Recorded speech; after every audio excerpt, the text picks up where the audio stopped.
वृंदावन मनोहरम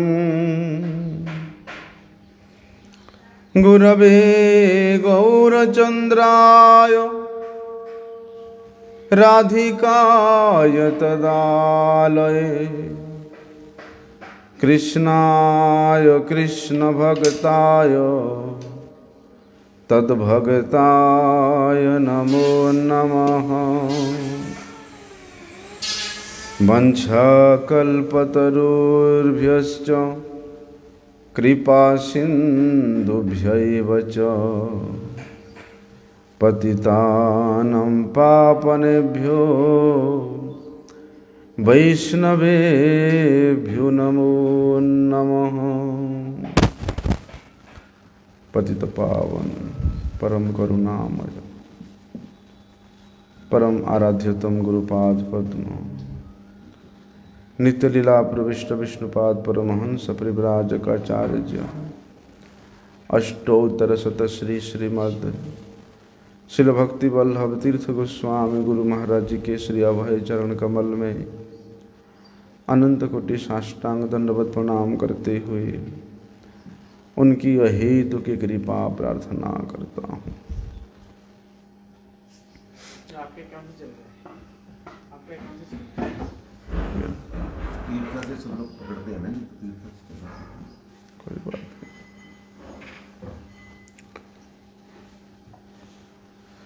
तो हम लोग श्रवण किया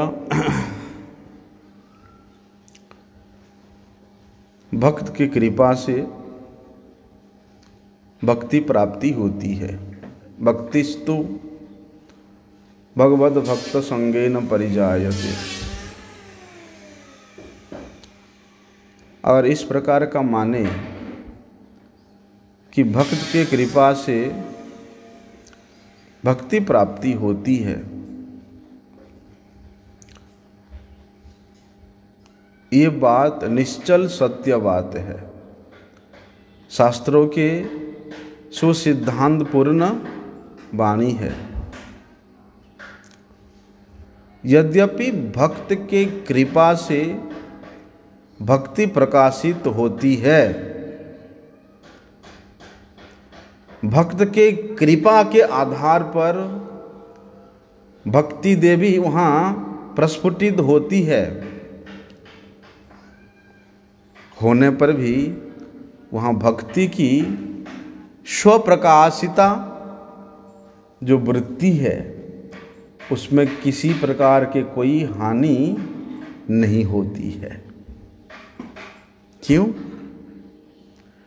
क्योंकि भक्त के हृदय में पहले से ही जो भक्ति विराजमान है, बोलते उस भक्ति के कारण ही भक्ति प्रादुर्भूत होती है। अर्थात भक्ति शून्य हृदय कभी भी भक्ति प्रदान नहीं कर सकती।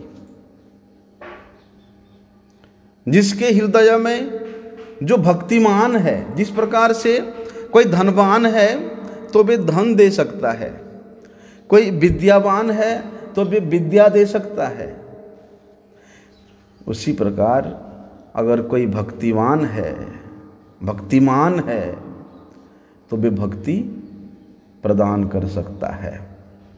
अर्थात भक्ति ही भक्ति को प्रदान करने में समर्थ है। तो यहाँ भक्ति का कारण क्या हुआ? भक्ति ही हुआ। यद्यपि वे भक्ति भक्त को आधार करके कृपा कर रही है, भक्त के माध्यम से कृपा कर रही है, लेकिन है तो वही भक्ति, और वही भक्ति से सराबोर जो भक्त है वो भक्ति प्रदान करने में समर्थ है। इसलिए भक्त के कृपा के द्वारा भी यदि भक्ति प्राप्त होती है तो वहाँ भक्ति के किसी प्रकार की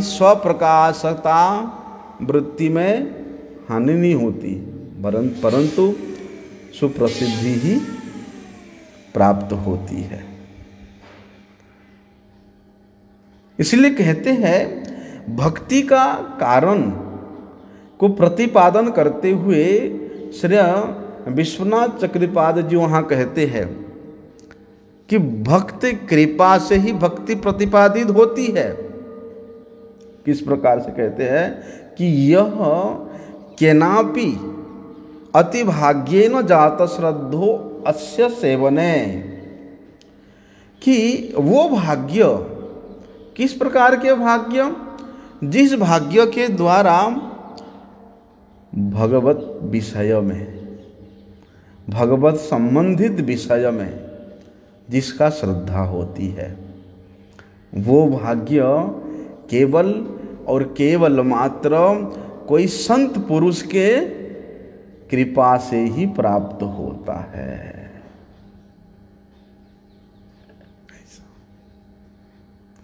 संत पुरुष के, भक्त के कृपा से वो श्रद्धा उत्पन्न होने के कारण वे भक्त के चित्तवृत्ति जिस वस्तु में लगा हुआ है उस वस्तु के प्रति ही उस व्यक्ति का श्रद्धा होगा।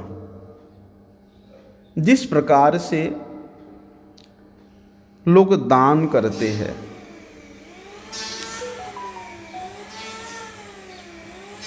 जो दान देने वाला व्यक्ति है और जो दान लेने वाला व्यक्ति है, दोनों के लिए नियम है।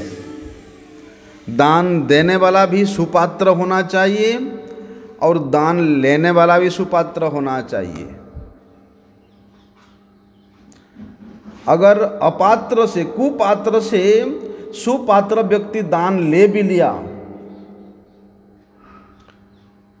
तो उस कुपात्र संयुक्त व्यक्ति के संस्कार उस सुपात्र व्यक्ति में आ जाता है। ठीक उसी प्रकार सुपात्र अगर कोई कुपात्र को, अयोग्य व्यक्ति को दान देता है तो उस दान लेने वाले की जो वृत्ति है वो दान देने वाला के पास आ जाता है। इसलिए अपात्रेभ्यश्च यदानम दीयते यथोपकारण, अपात्र व्यक्ति को अगर दान दोगे तो उसमें किसी प्रकार का तुमको फल प्राप्त नहीं होगा। बोलते हैं कि ठीक उसी प्रकार अगर भक्त की कृपा हुआ है, वे व्यक्ति चाहे संसार के प्रति उसका मनोवृत्ति लगा हुआ है, उसके इंद्रियों के वृत्ति संसार के प्रति लगा हुआ है, लेकिन भक्त का दृष्टि पड़ा, भक्त का कृपा हुआ तो उस व्यक्ति का भी मनोमन की वृत्ति, श्रद्धा की वृत्ति उस भक्त का जहाँ श्रद्धा है वहीं पर ही होगा। इसलिए बहुभाग्योदयेन समर्जितेन, बहु जन्मों के भाग्यों का जब एकत्रित होता है तब जाके कोई संत पुरुष के, कोई भक्त के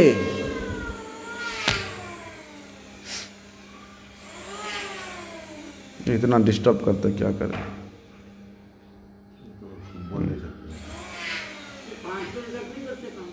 अरे महेश भाई थोड़ा सा और कुछ कर लो। पंडित जी का बेटा बोलते ठीक उसी प्रकार यद्यपि यह केनाप्य अतिभाग्येन जात श्रद्धो अस्य सेवने, भगवान के नाम के प्रति, धाम के प्रति, भक्त के प्रति, परिकर के प्रति, लीला के प्रति अगर किसी का श्रद्धा हुआ है तो उस श्रद्धा के पीछे सिर्फ एक ही कारण है कि उसको भक्त का कृपा मिला है, भक्त का दर्शन मिला है। क्योंकि दर्शन करने मात्र से भी भक्त जन वही दर्शन के माध्यम से उस संसार आसक्त व्यक्ति के संसार धर्म को छेदन करके उसको सद्धर्म में लगा देते हैं। संतम एव अस्य छिंदंती मनोव्यासंगम उक्ति भी।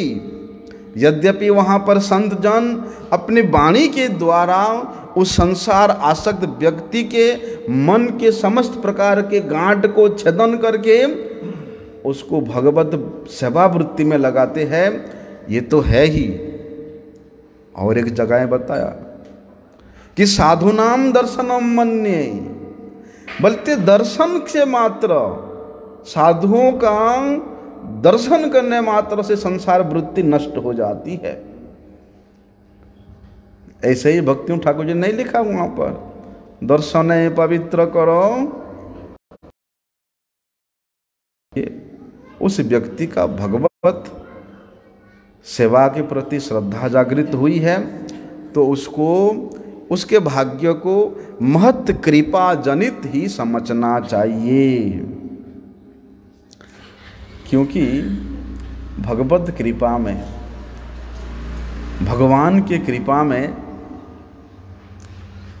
वैषम्यता का दोष स्पर्श करता है। किस प्रकार से देखो, जो भगवत विमुख है, जो भक्त विमुख है, भगवान के नाम से जो विमुख है, भगवान के धाम से जो विमुख है, भगवान से जो विमुख है, उसके प्रति तो भगवान का कृपा नहीं होता है, नहीं होता। अगर होता तो फिर क्यों बोला ऐसा कि एक कोटि सद्धर्म का पालन करने वाले व्यक्तियों में से अगर एक व्यक्ति विष्णु यजन करता है तो वे श्रेष्ठ है, और एक कोटि विष्णु यजनकारी व्यक्तियों में से भी अगर कोई श्री राम नाम परायण है तो वे श्रेष्ठ है। और सहस्रैकम रामनिष्ठम एकम कृष्ण नामैक निष्ठताम, हजार राम निष्ठ भक्तों में से भी एक कृष्णनिष्ठ भक्त श्रेष्ठ है। और उन कृष्णनिष्ठ भक्तों में से भी बोलते हैं जो श्रीमन महाप्रभु के द्वारा प्रचारित इस रूपानुक रागानुक मार्ग के अनुयायी है, वे श्रेष्ठ है। और उन रागानुगों में भी जो केवल मात्र मध्याह्न लीला के संप्रुत श्री राधा कुंड की लीला को अपने जीवन के सर्वस्व मान लिया है, वे भक्त ही श्रेष्ठ है। यद्यपि भक्त के उत्कृष्टता में इतने तारतम्य है तो भगवान की कृपा में भी अवश्य तारतम्य है। जो भगवत विमुख व्यक्ति है उसके प्रति भगवान का कृपा दृष्टि नहीं होता, लेकिन कहते हैं भगवान के कृपा में इस प्रकार का वैषम्यता दोष स्पर्श कर सकता है, लेकिन महत्जनों के कृपा में, भक्तों के कृपा में, संतों के कृपा में वैषम्यता दोष कभी आ ही नहीं सकता, संभव ही नहीं है। क्यों? क्योंकि वे महत् कृपा रूपी भाग्य के उदय होने से ही मनुष्य को भक्ति की प्राप्ति होती है। वे भक्त कृपा रूपी भाग्य का उदय होने से मनुष्यों में भक्ति प्राप्त होती है। इसलिए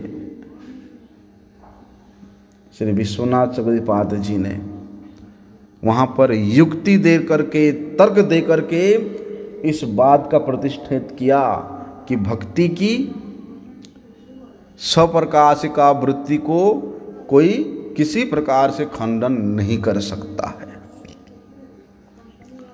विचार करें, ओ माते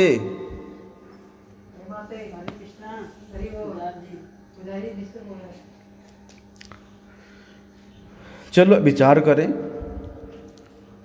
ठीक है, भक्त के कृपा से भक्ति प्राप्त होती है, लेकिन भक्त का जो कृपा होता है वो भी तो भगवान के अधीन रहता है ना? भगवान के इच्छा के अधीन भक्त रहता है, भक्त की इच्छा रहता है, भक्त की कृपा रहता है। क्योंकि भगवान के इच्छा के बिना, भगवान के प्रेरणा के बिना भक्तों की कृपा भी स्वतंत्र रूप से किस प्रकार से वर्षित होगी, कैसे उदित होगी, हैं? और भक्त भी तो अपने आराध्य देव की इच्छा के विरुद्ध कुछ करना, कुछ सोचना तक नहीं चाहते हैं, तभी तो वे श्रेष्ठ भक्त है। इसलिए भक्तों की कृपा के मूल में भगवान का इच्छा है, भगवान की प्रेरणा है, तभी तो भक्त उसको कृपा करेगा। मूल में तो भगवान ही आ जाएगा। हाँ? इधर से पकड़ के उधर से पकड़। इसलिए यहाँ पर भक्त के वे कृपा को, भक्त के वे आशीर्वाद को भगवान का प्रेरणा समझना चाहिए। उस भक्त कृपा रूपी भाग्य को भगवत प्रेरित समझ करके इसको भक्ति की प्राथमिकता के रूप में मानना चाहिए। तो भक्ति की फिर स्वप्रकाशकता कैसे सिद्ध होगी? जब यहाँ भक्त का कृपा, पहले बोल दिया भक्त के कृपा से भक्ति प्राप्त होती है, और भक्त भक्तिमान होता है तो वे भक्ति प्रदान कर सकते हैं, अर्थात भक्ति ही भक्ति का कारण है, स्पष्ट बता दिया। अभी बोलते हैं भक्त के जो कृपा है वो भी भगवत इच्छा के अधीन है, भगवत आवेश के अधीन है। तो फिर यहाँ कैसे भक्ति देवी के स्वप्रकाशिता का हम लोग सिद्ध करेंगे? कहते हैं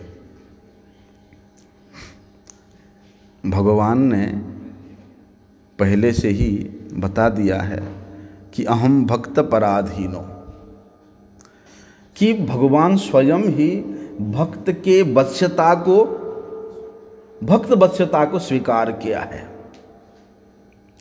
और स्वीकार करके भगवान ने ही भक्तों के हृदय में वैसी कृपा शक्ति का संचार किया है, या भक्त को ऐसी कृपा शक्ति दे रखी है भगवान कि भैया इस संपत्ति को तू अपने पास रख।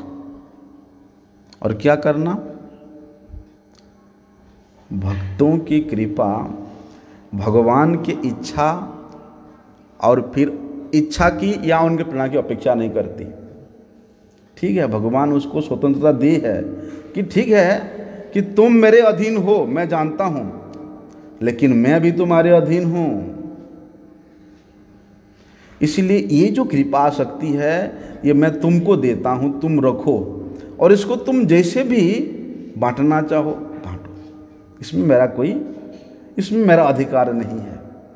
तो वे कृपा शक्ति को भगवान स्वयं भक्त को दे के रखे हैं,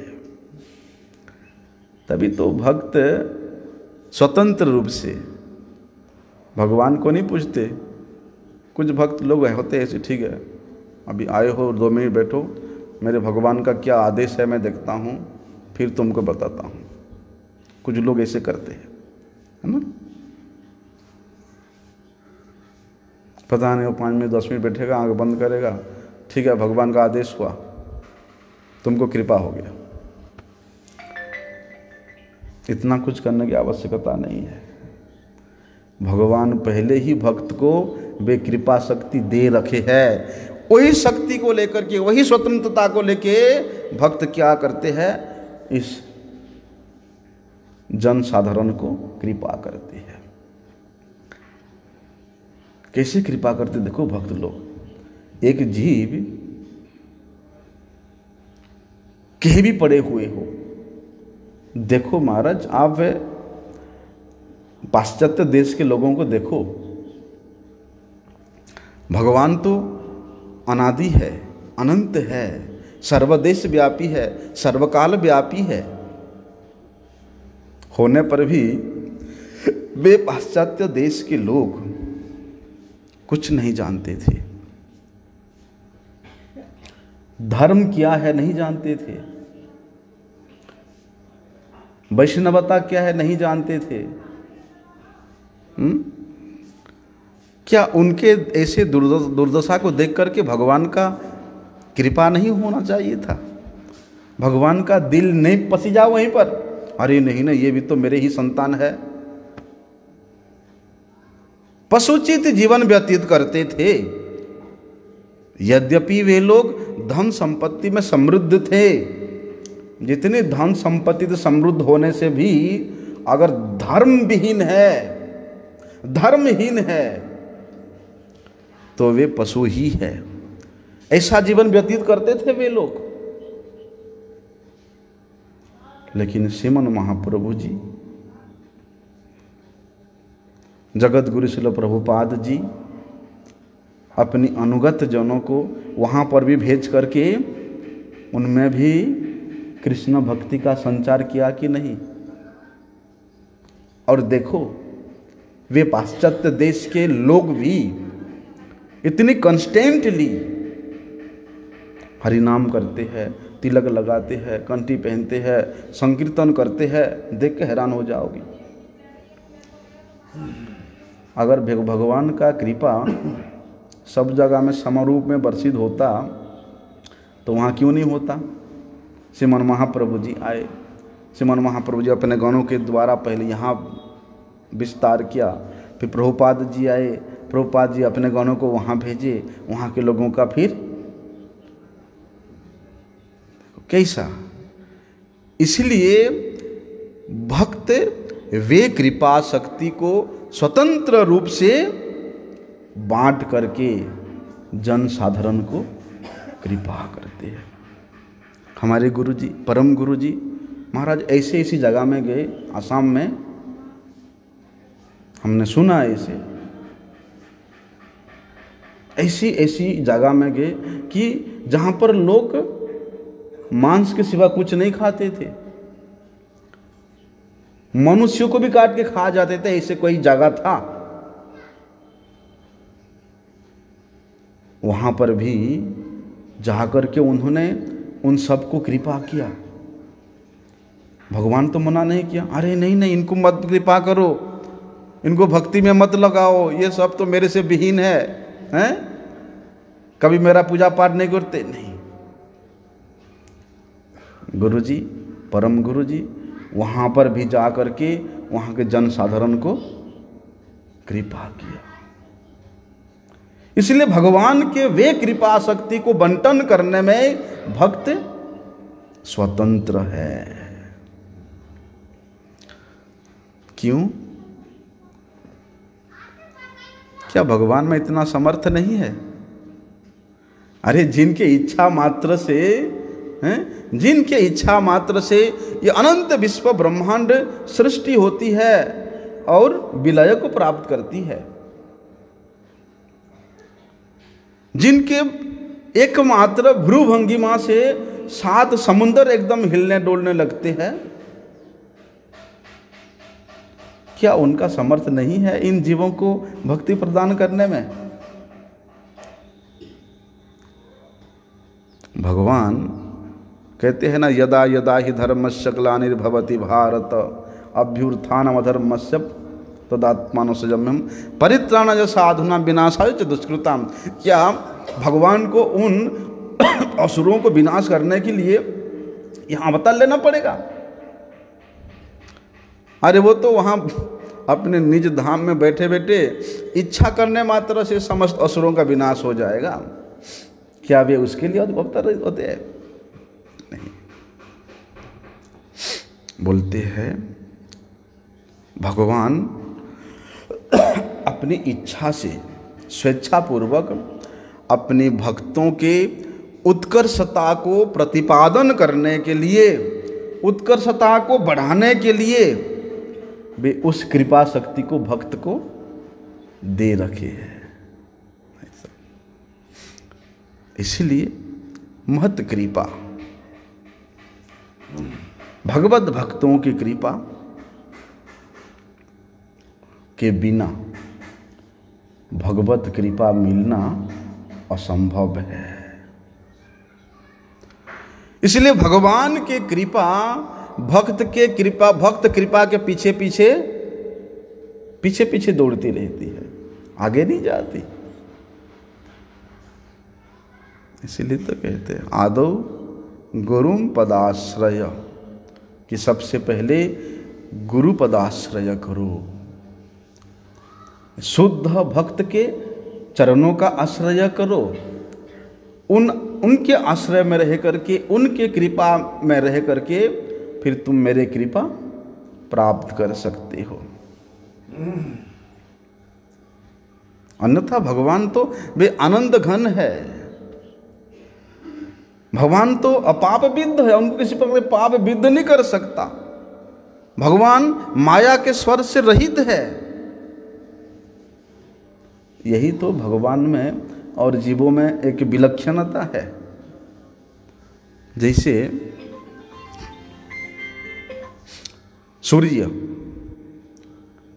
सूर्य में जैसे प्रचुर तेज का आधार होता है। मान लो जैसे दोपहर का सूर्य, दोपहर के सूर्य में क्या कभी अंधकार रह सकता है? संभव है? अंधकार रहने का संभावना है ही नहीं। बोलते उसी प्रकार उस परिपूर्णतम सुख के सागर, सुख के स्वरूप भगवान में क्या दुख रह सकता है? क्या उनको दुख स्पर्श कर सकता है? असंभव है। इसलिए तो श्रुति कहती है कि आदित्य वर्णम तमसः परस्तात्,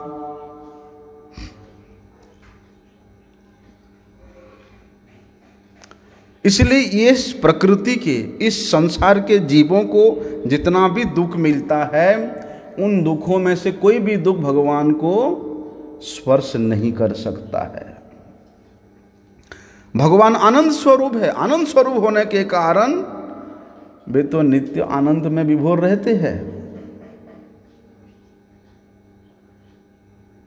इसीलिए पर दुखी दुखी सदा मिथ्याभासी, ना पर दुखे सुखी सदा मिथ्याभासी, पर सुख दुख करो। जीव क्या होता है? मनुष्य क्या पर सुखे दुखी, दूसरे के सुख में दुखी होता है। सदा मिथ्याभासी, पर सुख दुख करो, दूसरे का सुख उसको दुख लगता है। दूसरे का दुख दुख नहीं लगता, दूसरे के सुख देख करके भी जलता है। लेकिन जो भगवान के भक्त है, जो संत जन है, वास्तव में वे ही पर दुखे दुखी है। दूसरे के दुख को देख करके उनके चित्त में एक एक कृपा का उद्रेक अपने आप आ जाता है।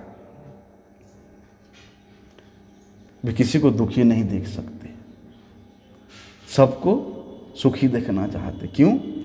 क्योंकि वे भक्त सबके हृदय में अपनी इष्ट देव को, अपने आराध्य देव को दर्शन करते हैं। स्थावर जंगम ना देखे, सर्वत्र देखे तार मूर्ति। उनको सर्वत्र अपने इष्ट देव की स्फूर्ति होती है। इसीलिए ऐसे पतित जीवों को, अधम जीवों को दुखी देख करके स्वयं भगवान भक्त के रूप में, आचार्य के रूप में इस जगत में अवतरित होते हैं। भगवान परिपूर्ण शक्तिमत तत्व होने पर भी जो उनके प्रति बहिर्मुख जीव है, उन जीवों के प्रति तो उनका करुणा नहीं होता है ना। जो बहिर्मुख जीव है, जो भगवान से विमुख हो गया है, जैसे कोई संतान अपने माता पिता से विमुख हो गया है तो माता पिता भी छोड़ देते, जा तेरी इच्छा तू वही कर जा, है ना। भगवान उस विमुख जीव को अनेक प्रकार से प्रयास करते हैं उन्मुख करने के लिए। उसके बाद भी अगर वो अपने स्वरूप को भूल करके विमुख ही रहता है तो ऐसे विमुख जीवों के प्रति भगवान का करुणा होना असंभव है, होती ही नहीं है। लेकिन पतित जीवों के प्रति, अधम जीवों के प्रति, क्योंकि वे अधम तारण है, वे पतित पावन है, वे बहिर्मुख तारण नहीं है, वे बहिर्मुख उद्धारण नहीं है। पतितों को, अधमों को कृपा करने के लिए भी भगवान स्वयं इस जगत में भक्त के रूप में अवतरित होकर के पहले भक्त के कृपा से उसको सिंचित करके फिर अपनी सेवा प्रदान करके उसके जीवन को सफल बनाते हैं। अच्छा, अगर कोई साधु, कोई महत जन किसी कारण से रजो तमोगुण के दुख से पहले उन्होंने जो दुख प्राप्त किया है, ठीक है, अभी तो वे शुद्ध सत्वमय स्थिति में स्थित है, अभी तो वे नित्य निरंतर उस आनंद के राज्य में विचरण करते हैं। लेकिन पहले अगर किसी कारण से वे कुछ दुख प्राप्त किए हैं, उस दुख को वे किस प्रकार से देखते हैं? क्योंकि जो दुख प्राप्त किया है वे दुखी व्यक्ति के दुख को समझ सकता है। जो गरीबी का जीवन जिया है, वास्तव में गरीबी क्या है वही जानता है। लेकिन संत अभी तो वे शुद्ध सत्व रूप में स्थित होकर के नित्य निरंतर उस आनंद के राज्य में विचरण करते हैं। लेकिन कभी इस प्रकार दुख, अतीत में कभी दुख प्राप्त किया है तो वे दुख को वे किस प्रकार से देखते हैं? जैसे कोई मनुष्य निद्रा में सोया हुआ है और सपनावस्था में उसको अनेक प्रकार के दुखों का स्मरण हो आता है। महाराज, कभी कभी तो ऐसे भी दुख स्मरण आता है, उस सपने में भी रोता रहता है, उसकी आंखों से अश्रु प्रवाहित होती रहती है। बोलते उसी प्रकार वे महत पुरुष जन, वे भक्त जन अपने पहले पूर्व जीवन के संसार के दुखों का स्मरण करके उनके हृदय भी दयार्द्र हो जाता है कि देखो ये जीव कितना दुख पा रहा है, क्योंकि वही दुख पहले वे प्राप्त किए हैं, झेला है। ऐसा तब उनका हृदय कृपा से दयाद्र होकर के, पर दुख कातरता होकर के वे संसार के दुखी जीवों को, बहिर्मुख जीवों को कृपा करते हैं।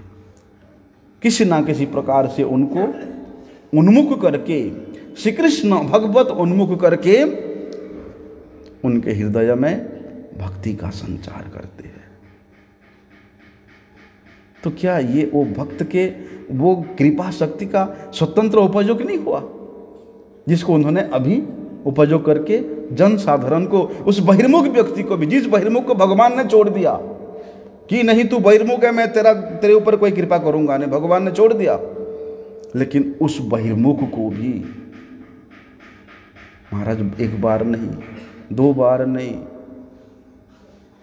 हुए, श्रील प्रभुपाद जी के शिष्य हुए श्रील वनदेव गोस्वामी महाराज जी कलकत्ता में किसी सेठ के यहाँ भिक्षा करने के लिए गए। अभी वो सेठ जितने बार जाते हैं वो मिलना नहीं चाहता, लेकिन महाराज जी बार बार जाते हैं।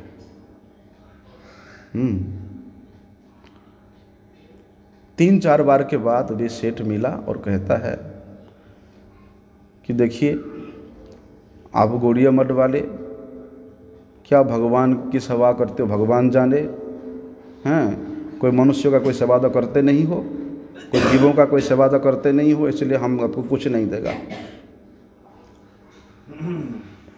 तो श्रील महाराज जी ने उस व्यक्ति को समझाए। बोलते आप 5 मिनट बात तो करो, सुनो तो, बस संतम एवं छिंदंसी मनोव्यासंग मुक्ति भी। बोलते जो व्यक्ति इतना बहिर्मुख था कि भक्त और भगवान को जो देख नहीं सकता था, एक बार के कथा श्रवण से वे व्यक्ति के सपरिवार श्रील प्रभुपाद जी के शिष्य बन गए। हम लोग तो महाराज, हम लोगों को एक बार भी नकार दे ना, धुतकार दे, दोबारा हम देखने तक ना जाए। लेकिन देखो कैसा कृपा, भक्त है, इतने श्रेष्ठ भक्त है, 4-5 बार वे व्यक्ति इग्नोर किया, नहीं मिलना नहीं, लेकिन फिर भी महाराज जी जाकर के कृपा किया। इसलिए भगवान की कृपा, महत कृपा के अनुगामिनी होकर के जीवों के हृदय में वे संक्रमित होती है। स्वतंत्र रूप से भगवत कृपा किसी को नहीं मिला आज तक, उसके पीछे अवश्य महत कृपा ही है। अच्छा, प्रश्न हो सकता है, भगवान तो अंतर्जामी है, वे अंतर्जामी रूप में सबके अंतर में, सबके हृदय में बैठे हुए हैं, और वहाँ पर बैठे बैठे वे क्या करते हैं? प्रेरणा देते हैं उसके अंतर इंद्रियों को, और बाहरी इंद्रियों में क्रिया शक्ति संचार करते हैं। ये तो भगवान गीता में भी बताते हैं, ईश्वर सर्वभूतानां अर्जुन हृदय से अर्जुन तिष्ठति भ्रमयन् सर्वभूतानां यंत्रारूढ़ानि मायया। ये तो भगवान भी बताते हैं। देखो इस श्लोक को थोड़ा सा विचार करते हैं, ईश्वर सर्वभूतानां, कि भगवान ही सबका शासक है, सबका नियामक है, सबका पालक है, सबका भरण पोषण करने वाले हैं, और इनडायरेक्टली निरपेक्ष रूप से वे सब कुछ संचालित करते हैं, वे सबका संचालित करते हैं। बोलते हैं भगवान अपनी शक्ति से उन प्राणियों को घुमाते हैं जिन्होंने ये शरीर में मैं और मेरापन रख करके अभिमान करते हैं।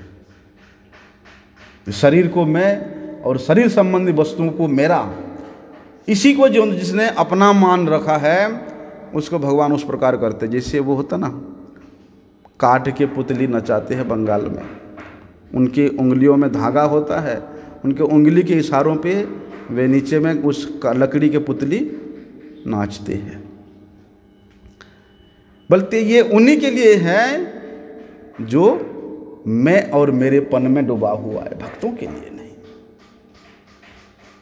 भक्तों के इच्छा भगवद इच्छा जनित है, लेकिन इस प्रकार के भक्तों के प्रति भगवान नहीं करते। क्योंकि जैसे कोई ट्रेन में सवार हो गया, ट्रेन में सवार होने के बाद अभी ट्रेन जिधर की ओर जाएगा उस व्यक्ति को उधर की ही ओर ले जाएगा। आप इच्छा करने पर भी दूसरे साइड में जाना नहीं जा पाओगे, उस रेल के अनुसार ही उस व्यक्ति को जाना पड़ेगा। लेकिन जब व्यक्ति रेल में नहीं चढ़ता, रेल में आरूढ़ नहीं होता, या रेल से नीचे उतर जाता, तो उसको रेल के अनुसार जाने की कोई ज़रूरत नहीं है। फिर तो वे स्वाधीन है, तो जिधर जाना है तो जा सकता है। बोलते इसी प्रकार मनुष्य भी जब तक ये शरीर रूपी यंत्र में आरूढ़ होकर के इसमें मैं और मेरेपन का संबंध रखता है, तब तक भगवान उस व्यक्ति के स्वभाव के अनुसार बोलते हैं कि ये जो स्वभाव है ये पहले कारण शरीर में होता है, वही कारण शरीर से वो स्वभाव फिर सूक्ष्म शरीर में और फिर ये स्थूल शरीर में आता है। इसलिए उस व्यक्ति के स्वभाव के अनुसार भगवान उसको संचालित करते हैं। अच्छा ठीक है, तुमको रेस्टोरेंट में जाना है और वहाँ पर अमेध्य भोजन करना है, जा कर ले, क्योंकि तुम्हारा शरीर का स्वभाव इसी प्रकार है। बोलते ऐसे मनुष्य इस संसार में जन्म और मरण रूपी चक्र में भगवान के इच्छा से घूमते रहते हैं, क्योंकि तुम्हारा स्वभाव ही ऐसा बन गया है। शरीर के साथ जिसका राग द्वेष बढ़ गया है, शरीर के साथ जिसका मैं मेरेपन संबंध हो गया है, क्योंकि ये शरीर महाराज अशुद्ध है, इसको कितना भी साबुन लगाओ, कितना शैम्पू लगाओ, कितना कुछ करो, ये तो अशुद्ध ही रहता है। इसलिए इस अशुद्ध शरीर के स्वभाव में जो अपने स्वभाव को लगा देता है वे भी अशुद्ध हो जाता है, क्योंकि जब स्वभाव अशुद्ध होता है तो उस मनुष्य के प्रकृति अपने बस में नहीं रहता, वो फिर परवश हो जाता है, दूसरे के बस में हो जाता है। लेकिन जिसका शरीर से संबंध विच्छेद हो जाता है उसका स्वभाव राग द्वेष से मुक्त होकर के शुद्ध हो जाता है, और वही शुद्ध अवस्था में वे व्यक्ति शुद्ध अंतःकरण को लेकर के भगवान के पास आ सकता है, भगवान का भजन कर सकता है। इसलिए शुद्धि करना पड़ता है। जैसे पूजन होता ना, पूजन करने से पहले वहाँ आसन शुद्धि होता है, जिस आसन में बैठोगे उसका शुद्धि करना पड़ता है, मंत्र है, पुष्प शुद्धि करना पड़ता है, जल शुद्धि करना पड़ता है। इन समस्त द्रव्यों का शुद्धि करने के बाद फिर आत्मशुद्धि करना पड़ता है, जिसको भूत शुद्धि कहते हैं। तो द्रव्यों का शुद्धि ये गौण है, और आत्मशुद्धि भूत शुद्धि ये मुख्य है। इसलिए वे भूत शुद्धि क्या है? ना हम विप्रो न च नरपति वैश्यो न शूद्रो, ना हम वर्णी न च गृहपति नो वनस्तो यतिर्वा, किंतु प्रद्यो निखिल परमानंद पूर्णामृताब्धे गोपी भर्तृहु पदकमलयो दास अनुदास अनुदास। कि मैं ना ब्राह्मण हूँ, ना क्षत्रिय हूँ, ना वैश्य हूँ, ना शूद्र हूँ, ना गृहस्थ हूँ, ना ब्रह्मचारी हूँ, ना वानप्रस्थ हूँ, ना सन्यासी हूँ, मैं ना राजा हूँ, ना मंत्री हूँ, ना प्रजा हूँ। मैं तो केवल मात्र उस परमानंद स्वरूप, अखिलानंद स्वरूप, सर्वरस स्वरूप, अखिलेश्वर नंद नंदन भगवान श्री कृष्ण के, भगवान श्री कृष्ण जो कि गोपियों के भरता है, उनके चरणों के दासों के दासों के दासों के दास हूँ। तद भृत्य भृत्य भृत्य अनुस्वरम माम लोकनाथ। फिर वहां पर मैं मेरेपन कहाँ से आएगा? हैं? बोलते ऐसे शुद्धि होने के बाद फिर हम भगवत पूजन कर सकते हैं, भगवत नाम को इस जिह्वा में उच्चारण कर सकते हैं, क्योंकि हमारे इस शरीर के वृत्तियां, शरीर के इंद्रियों के वृत्तियां जब तक भगवत चिंतन में नहीं लगता, भगवत सेवा में नहीं लगता, तब तक ये शुद्धि को प्राप्त नहीं होती। और जब तक शुद्धि को प्राप्त नहीं होगा, न भवेद ग्राह्यम इंद्रिय, इन इंद्रियों के द्वारा भगवान का नाम करना असंभव है। बोलते सेवन मुखे हे जिह्वा दो, बोलते सेवन करते करते, सेवा करते करते इस शरीर को भगवान के सेवा में घिस घिस के इसको शुद्धि करना पड़ता है, तब जाके वे भगवत पूजन करने का, भगवत आराधना करने का, भगवत नाम संकीर्तन करने का अधिकारी होता है। क्योंकि उस व्यक्ति के स्वभाव को, उस व्यक्ति के मन को फिर माया संचालित नहीं कर सकती। वे भगवान के माया उसको विमुख नहीं कर सकती। यद्यपि वे भगवत माया अत्यधिक दुरत्यया है, अत्यधिक शक्तिशाली है, लेकिन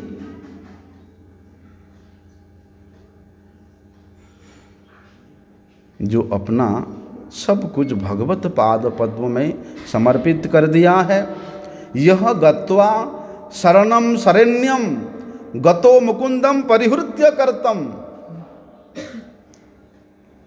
शरीर की शुद्धि तो छोड़ो महाराज, भगवान मुकुंद के चरणों में जो सर्वात्म समर्पण रूप से समर्पित होता है, उसका देवर्षि भृताप्त निर्णम पितृणाम नायन ऋणिम च राजन,